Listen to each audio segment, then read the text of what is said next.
Hello, everybody, and welcome to The Wait Where We Talk About Podcast, episode 237. My name is Brett, aka Enigma 9011, and as you can see, road trip version. Why are we in the car? We'll get to that in a moment. If you guys enjoy any of the topics or the things you hear here on the podcast, please make sure you subscribe or follow. You can also follow over on twitch.tv/Enigma9011, where I stream Tuesdays through Thursdays, so you can check out a variety of games over there, and we'll have some fun. So yes, we're jumping back into it or rather, in the famous words of Stained, it's been a while. I think the last podcast we did 3 weeks ago, maybe 4. Yeah, it's been a while. Oh boy, I just said it again. Yeah, what's been going on? Usual stuff we've been talking about. Stresses here and there, overthinking stuff, whatever. You don't want to hear about that. You want to hear about why we're in the car. Why are we doing it on the road podcast. We're heading to PAX East. PAX East starts tomorrow as of recording. And I'm heading out to hang out with some cool friends in Boston, see some fun indie games, see the AAA booths, maybe check out some panels, meet some cool people. Should be a great time. Had a lot of fun last year going, and that trip was kind of on a whim. Was only planning on going Sunday, then got the opportunity to go Saturday as well, and scored an extra ticket thanks to 6-1. And then this year, decided to do all 4 days. So we'll see how it goes. We're going to have our own PAX focused podcast when we get back. And that'll be back at home, back at the apartment. So you get your regularly scheduled programming then. But figured this could kill some time, so I'll do some podcasts on the road. I got a fancy lapel mic on, so hopefully audio sounds okay. Tested it a little bit, but if not, hopefully the phone's catching it, or it's a waste of time. But I'm going to do one down, and I'm going to do one back, so we'll have a weird gap where it's this one, it's the one at home talking about PAX, and then it's another one on the road, so keep an eye out for that. Let's jump into it. We're going to be doing 2 topics today. Some wrestling, some gaming. We're going to talk about the games first. What have I been doing kind of in my hiatus? So for those of you guys who don't know, took a little break from streaming. Have been back since. But like I said, been overthinking a lot of stuff, getting in my head just about, how things are going, am I reaching the goals that I want to? Am I getting enough out of it for what I feel effort-wise I'm putting into it?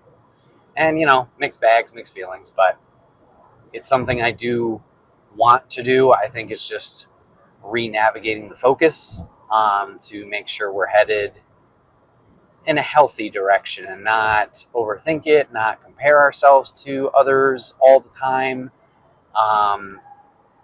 And I'm trying to think of the right phrasing, but make it fun again and just focus on that instead of, the goal's never been like, oh, this is going to be the only career I have or anything like that. I always have been realistic and been like, no, I want to go to a job, which sounds weird, but have that balance where this is could be a nice backup. That was always the potential, like a big enough audience where, it's a little bit of extra money here and there, but, mainly it's just something to interact with. It's something as a creative creative output. Thank you. Do some video editing, scratch that itch there, and obviously play the games and work on myself in terms of a social aspect, talking aspect, whatever you want to say. And I feel like definitely that has improved. I mean, if you go back to episode 1 of the podcast and compare it to now, not awful, but, there's certainly improvements, and it's another way I can work on myself, like I said. So anyways, that was what the break was for. So what did I do during that break? Well, it was tough, certainly, because it was even just finding a love for games again. And I don't mean to be Excuse me. I don't mean to be existential crisis with what I'm saying or be over dramatic, but yeah, certain games weren't fun. I wasn't finding things fun off of stream, so just for my own time. And then some of the games, like I enjoyed playing them on stream, like we had tried, or rather jumped back into Sekiro. That got frustrating because, well, it's a Souls-like, but I wasn't having as much success personally in the game as I anticipated. And um, why does Starfield keep coming in my head? It's not Starfield, it's another space one. I can picture her on the cover, Celine. Ooh, it's gonna come back to me later, but we played that once after coming back to it. Returnal. And it was fun. But yeah, I don't know, it was this weird thing of I was playing it, not getting what I wanted out of the stream stuff, and then when I'm supposed to relax off of stream, wasn't really, satisfied there either with the game. So it was weird of like, what do I do with my free time? Because that's kind of what I do, other than, hanging out with the lady and watching either streams or shows or whatever. And we certainly did that. We'll be talking about it the next road trip vlog. Vlog? Why do I keep saying it? Podcast, sorry. But Avatar: The Last Airbender, we watched through, and then we watched Legend of Korra for the first time. I think a little before that, we watched The Good Place. So there were some, like, we were doing that, and those were good. That was fun. But in terms of games, it was lacking, and I was nervous and worried about that because this is a hobby that I've been doing for a while, as a lot of us have, and just kind of, I don't know, got to this weird spot where nothing seemed fun. And I was searching for what was going to scratch that itch, what was going to be fun, what was going to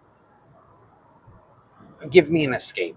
And there was a few games that I have played recently, not all the way through, but definitely was able to focus on, and it wasn't just like a dip your toe in situation. Like I tried Hollow Knight Silk Song. No, sorry, Hollow Knight Silk Song is the new one. Definitely didn't try that.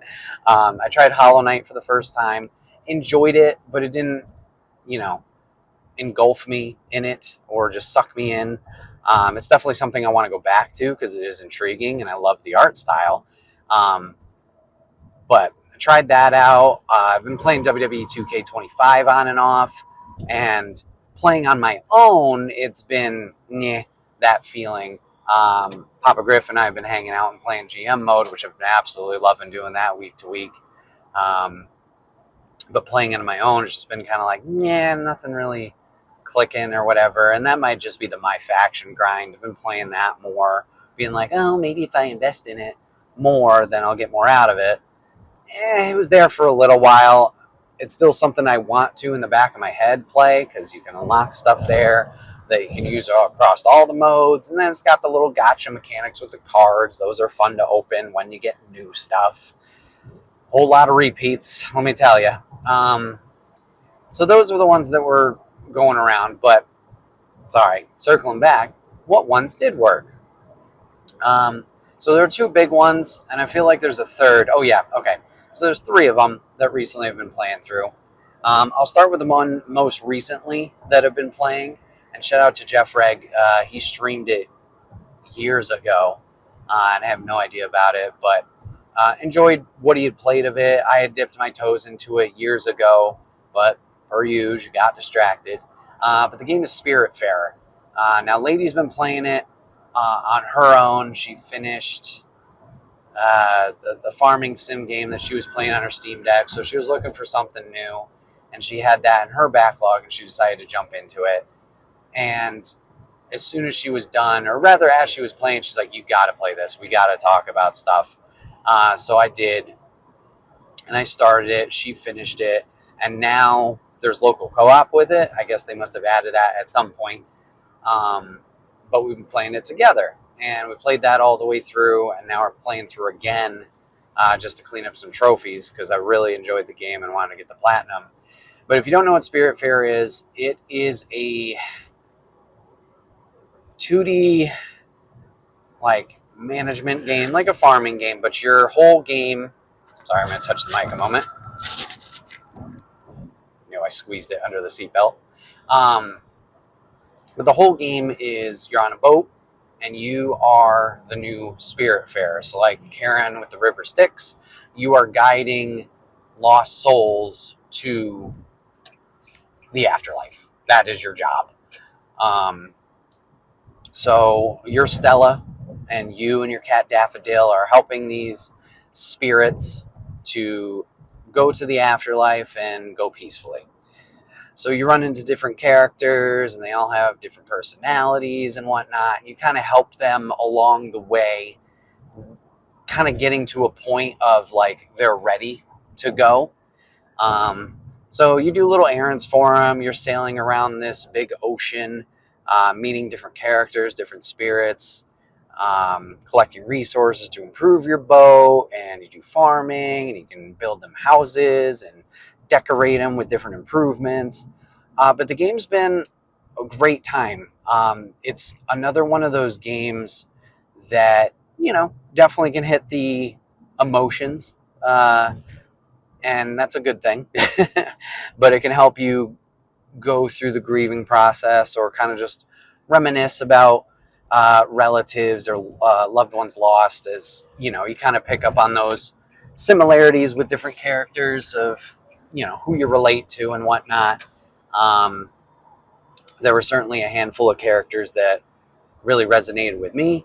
I think all in all, you help maybe 13 to 14 spirits pass throughout the game. So yeah, I had a great time with that. I would highly recommend that one. And it was an interesting story that came out of it too, that I wasn't expecting. The evolution of that. So that was a nice reveal, and to kind of pick up on things more and more as you go on, and you're theorizing like, well, what's this mean? Who is this character? What were they in the real world, I guess you could say, before they passed? And then picking up on more of that information in the second playthrough of like, oh, it was right there, this, that, the other thing. So Spiritfarer has been a great time. So I really enjoyed that. Next one I jumped into was Anotria, The Last Song. Now I've been streaming some more Souls-likes on Twitch here and there with, Liza P originally, and then Black Myth Wukong we beat. So I've been kind of getting that itch to jump back into it again. Mentioned Sekiro, where years ago we played it on stream. I thought it got pretty far for not really enjoying Souls-likes, and then tried it again. But yeah, I've been kind of getting that itch, and I wasn't sure what I wanted to jump into, whether it was Elden Ring or Bloodborne, with those being on the backlog. But Anotria came out last year, and it was something I looked forward to. One of my friends, Kyle, from 6-1 and Vicarious, he was working PR for it. So it's a Souls-like, but it's very different in its scenery, I guess you could say. A lot of bright colors, a lot of bright environments, but your main character, I think, is like a puppet or a marionette. And as you go through, you gather these masks, like theater masks almost, or jester masks. And each of them has different,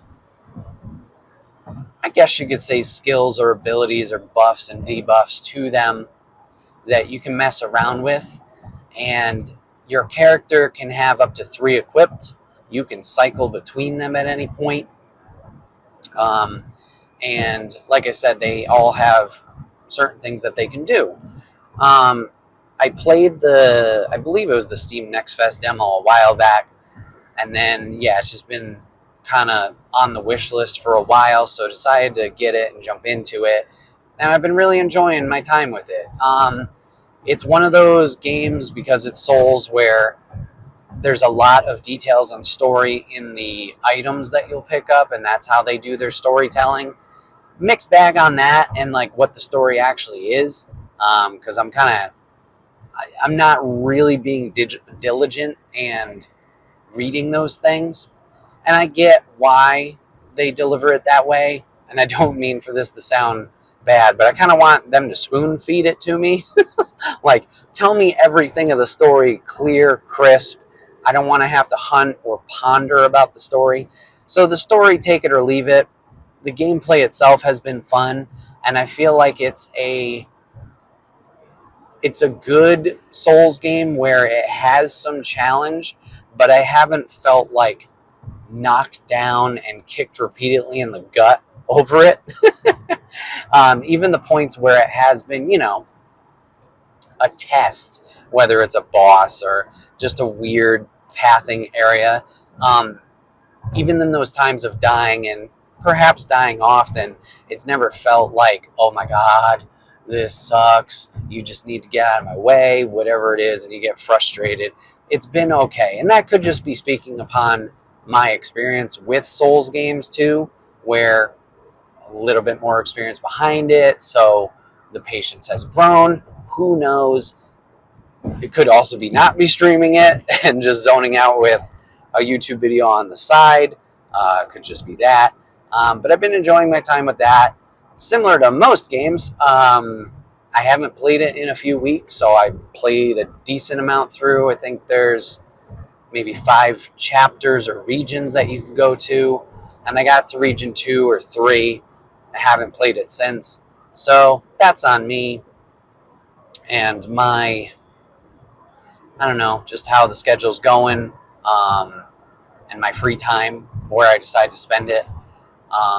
So take that with a grain of salt. It's nothing I feel like the game isn't like, oh, it's awful, that's why I dropped it. Um, but that's where it is.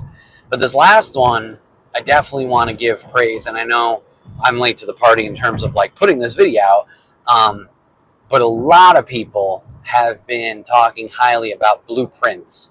So not prints like you're printing a piece of paper, but prints as in royalty.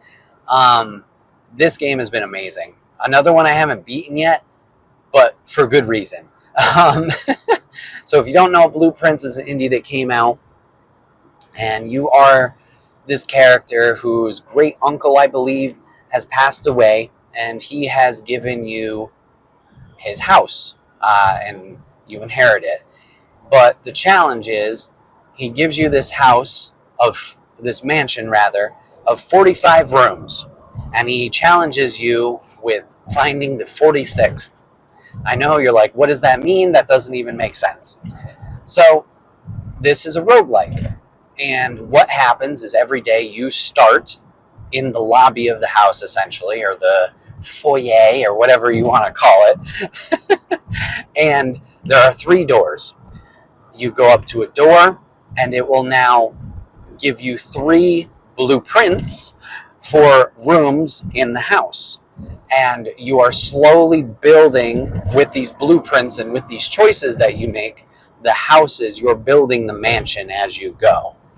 So as you're doing this, some rooms may have puzzles within them. Some rooms may be stores. Some rooms may just have items that you can use to unlock later rooms. Some may just be empty.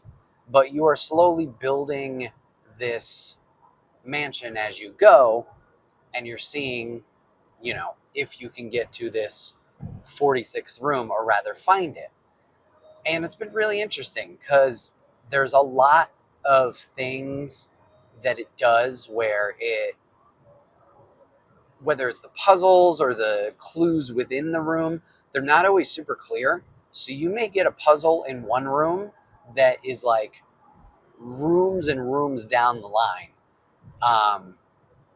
that you're like, oh, you circle back to it and have that eureka moment, and it's really satisfying hitting those moments. I can't tell you how many times I've had that in this game, where it's like, oh shit, that's awesome, and it opens the floodgates of like your mind and where you were hitting a blockage and whatnot. Now the reason I haven't finished this game is because I haven't reached this damn room. I have seen the door for this room, but I have not been able to go through it. So every day, with it being a roguelite, it resets. So the mansion resets every day, and you have to build it again.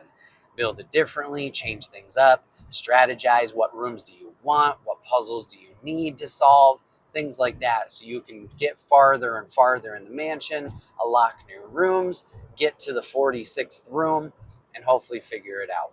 There are things that you can do in the game that will be like permanent upgrades and buffs. So each day you start with a certain amount of steps. So you start with 50 steps. So every time you enter a room, that costs you a step. So you're going until either A, those steps are expended, or B, you decide, okay, I need to stop here, whether because you can't go any farther due to resources or dead ends, and then you reset the next day with those steps. Now, I know that sounds like, ooh, stressful, frustrating, whatever it is, but it's not bad. It's really satisfying when you learn those things once again and get farther and farther into the mansion and learn about paths you didn't even know and secrets that you didn't even think were possible or even there. It's really, really good. If you have PlayStation Plus, it's on there. It might be on Game Pass. I'm not sure, but I would highly recommend this game. Definitely give it a try. If you do wind up playing it, this is gonna sound insane, but have a notepad. Take notes. You're gonna thank yourself later. Um, it's one of those things I kind of wish I did. As you know, people were talking about it, and it was on social media and whatnot. People were talking, saying how they were taking notes and writing things down, scratching things off. And me, I was just like, nah, I'll keep it in my head. And for the most part, I think it did pretty good. But at a certain point, it's gonna be like, oh, yeah, there was a lot of things that racking the old brain in there, or things you didn't think about that make connections and go to puzzles later on. So yeah, if you like puzzles, if you like roguelites, I would highly recommend this one. If not, even just check out some footage of it and see what it's all about. Because I know it's a tough ask to be like, hey, play this roguelike where everything restarts every time. That could be tough. And you know, because it could be frustrating of like, everything starts over. Why am I going to try this? It's a really satisfying experience. And especially if you play it in a group setting too, where you're all, putting your minds together and trying to figure things out. Hey, that's a strategy. So once again, I believe it's on Game Pass. I know it's on PlayStation Plus right now for extra members. If not, I think it's like $30. So, not awful. But I would highly recommend checking that out. That has been, I think, super zen, really fun to play. I think when I dove into it the first day, 6 hours gone, just like that. Not that it like flew by or anything like that, but didn't think about how much time was going on. It was just nice, calm, relaxed. And then I looked at the clock and went, oh, yeah, it's been a while. So definitely recommend that.